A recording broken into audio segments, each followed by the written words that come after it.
in the words she spoke, participation in a criminal enterprise, and the words she wrote in her indictment of Donald Trump, like calling him and his associates a criminal organization.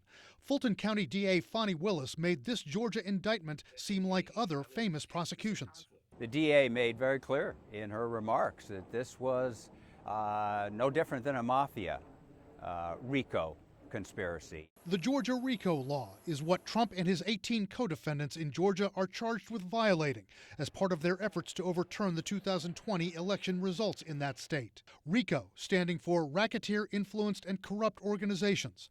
Experts say the advantage of RICO is that it allows several individuals to be tried together. As a loose group of correlated individuals and schemes in which not every individual has to know what the other individual was doing. But using the statute has disadvantages too. The danger of using RICO is it's more complicated. You've got multiple defendants now, and that makes a harder case to prove.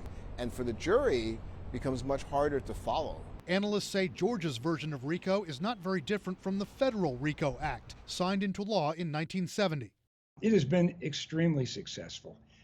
It has been a real hammer on a lot of different defendants. And one of the pioneers of using that RICO statute in prosecutions now finds himself targeted by it. This election was a sham. Former Trump attorney Rudy Giuliani facing several RICO-related charges in the Georgia case. In the 1980s, serving as the top federal prosecutor in Manhattan, Giuliani was aggressive in using RICO to take down the city's most powerful dons. He used it against the Mafia Commission, basically breaking up the 5 families, going after the bosses themselves. Notorious violent bosses like Fat Tony Salerno of the Genovese crime family and Carmine Jr. Persico of the Colombo family, among several organized crime figures indicted by Giuliani under RICO. It's actually a very sad day to see somebody who was such a pioneer using this very statute to show how it can be used, being on the receiving end of it right now.